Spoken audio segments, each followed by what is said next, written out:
Alright guys, Friday morning, March 25th, it's around 7 a.m.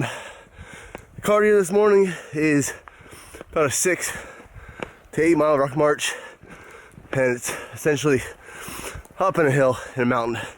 So these guys are actually hurting because back at Fort Hood, everywhere we rucked is just flat, and then here, everything's mountains.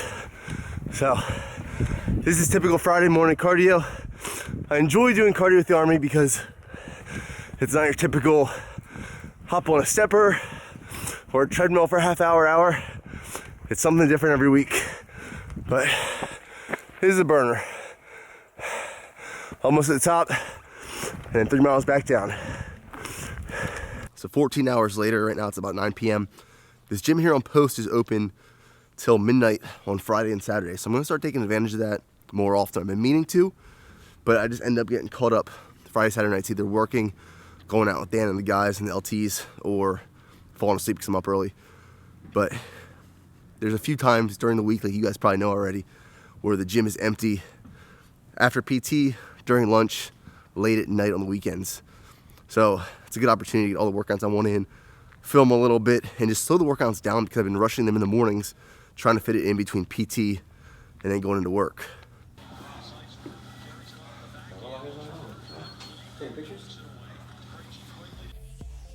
So I'm sure a lot of you guys know what I'm talking about when I say over time, the way you train kind of changes, and what you did maybe a few months ago is different from what you're currently doing because things just work better. You've done research, you've learned things, you've talked to people, you've been mentored. And it's kind of what I want to talk about in regards to extensions and curls. And I brought this up in previous videos, but I kind of realized a bigger importance to it recently. Now, I used to always just throw extensions and curls at the end of leg workouts because that's just what I did. It was just a finisher.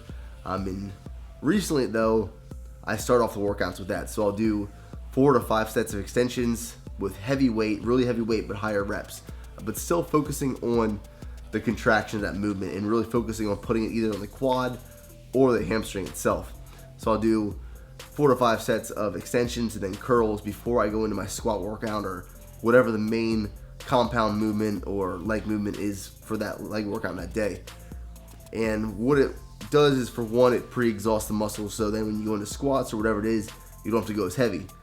But what I recently realized, and the biggest difference, is whether I do squats in the beginning of my workout before extensions and curls or after extensions and curls, I pretty much can handle the same amount of weight, and it doesn't pre-exhaust me to the point where I'm missing a lot of reps or higher weight due to the pre-exhaustion. But it makes squats feel so much better on my knees and my joints around my knees, and the extensions and the curls warm you up a little bit. They warm the fluids up around your knee, and squats just, for me, they feel a lot better. I feel tighter, and getting some blood in those big muscle groups, the quads and the hamstrings, really adds a layer of protection going into your bigger movements, even handling heavier weight. So like on tonight's squat workout, I started off with 3 sets of 315 for 8 reps a piece, and they felt good. They felt pretty easy, especially doing a lot of volume prior to that with my accessory stuff. And then I moved up to 365, which I haven't touched for weeks, probably 3 months. It was prior to coming to Korea, and 365 felt good. I hit it for 3 reps for 3 sets total, which isn't a PR, not even close to a PR for me. But with the amount of volume I did previous to that, already lifting legs for an hour, a little over an hour, 365 felt really good. The form felt good. I was able to stay tight, and having that blood in my legs overall just made it feel really good and a good workout. And something I'm going to continue to do and sustain is hitting extensions and curls prior to going into my main movements for that extra layer of protection. So unfortunately, when I prepped for my show in 2013, I didn't have a YouTube channel. I didn't have any video of anything. I took pictures through the process and at the show, and I'll overlay some clips over the video footage here of what I looked like towards the end of prep and on stage. And I started my prep. It was a 16-week prep total at around 215 pounds, and at the lowest I was 179 the night before the show at weigh-ins. On stage I was probably 182, 183. By no means am I going to get down to 5 6% body fat for this cut, just because I can't function here at work, going to the field, doing PT, with this kind of schedule I have at a body fat percentage sub 6%. It just wouldn't be optimal or effective or efficient for me. But I want to get lean. I want my abs to pop, my legs to pop again, and that's kind of towards a level of leanness I want to get towards, but not as low. So I wanted to give you a reference of kind of what I'm working with and what I experienced in the past with my actual prep for a show. So they kicked me out. They made me leave. It's 12 o'clock right now, midnight. So I got about a 2.5 hour leg workout in, which is exactly what I wanted. I'd have the opportunity to just kill legs, during the week typically, or if I train early on the weekends, my time's cut short just due to stuff I have to do for work. So this is like what I would like my leg workouts to be like, as much time as necessary that I need to hit all the sets and reps that I want, and really just focus on that volume, the contraction. That's what I really need to grow these legs. So that's it, guys. I will see you tomorrow.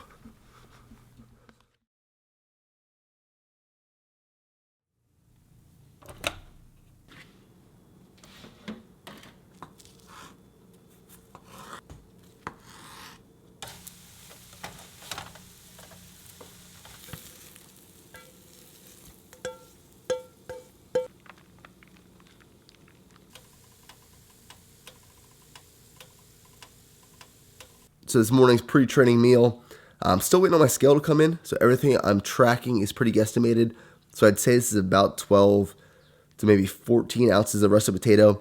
I just microwaved it and then put it on a pan with non-stick cooking spray, no oil or anything, just to brown them up a little bit.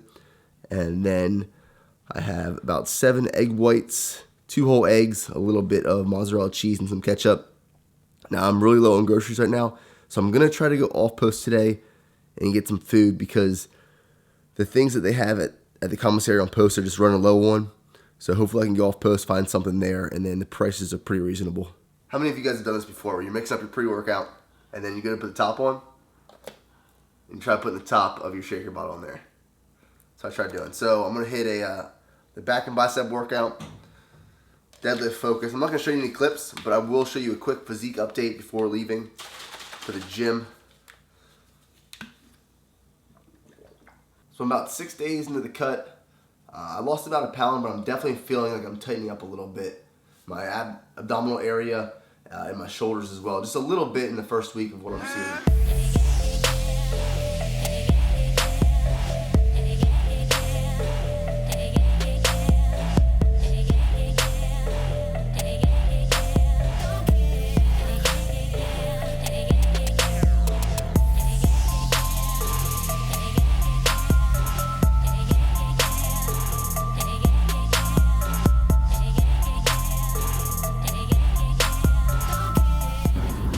We're at. He was walking to the mailroom from the company, and we were walking up to go to the company. He was there, and I said, "Look who it is." And that was it.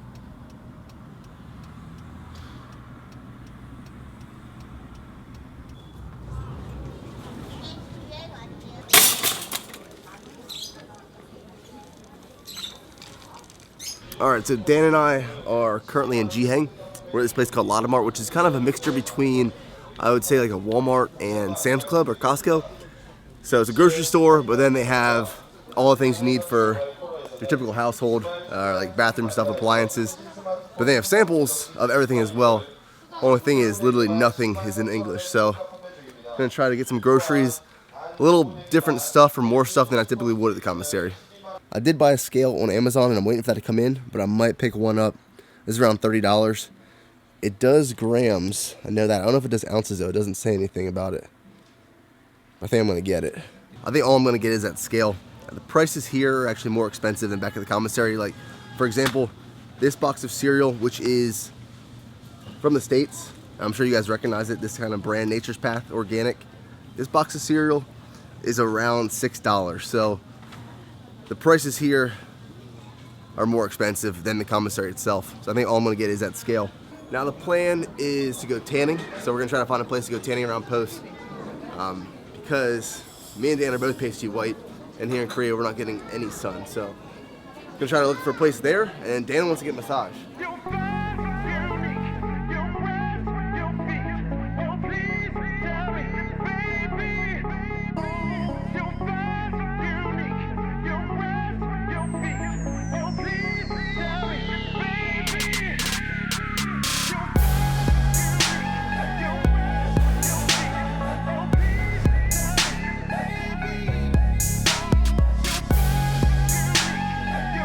So no luck with food, but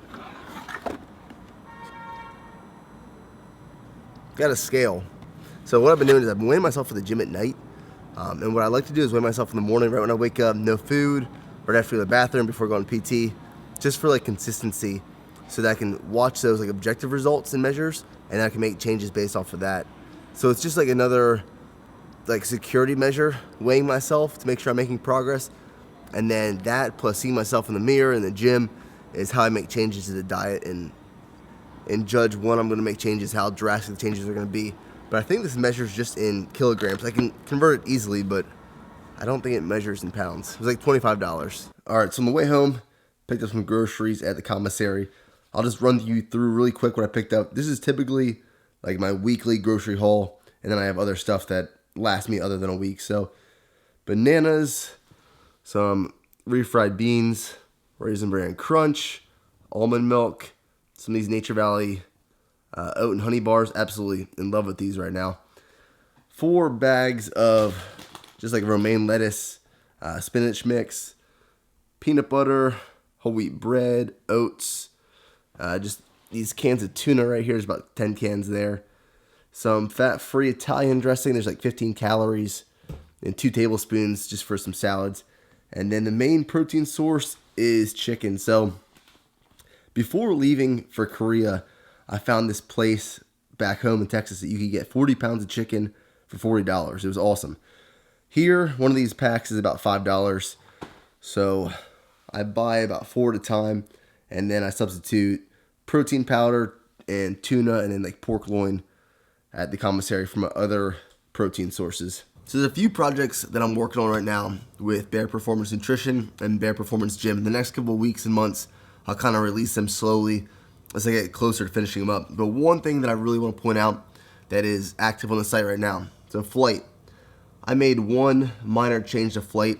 It's something I've been wanting to change for a while, and I've been wanting to add Huperzine Alpha to the ingredient profile. Huperzine Alpha is a cognitive enhancer, so it gives you that mental buzz, that tunnel vision focus, and a little bit of a boost. And it is a really great ingredient, and I wanted to add it to the ingredient profile for a long time now.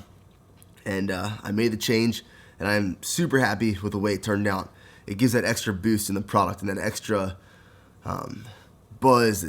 It creates an awesome environment in the gym. So if you guys want to pick it up, it's at bareperformancenutrition.com. The new formula is now on the site. It's for sale, and it's just very, very happy with the outcome of it. So that wraps up the video, guys. Hope you enjoyed this one. I am about 1 week into the diet. We'll see how shredded we can get.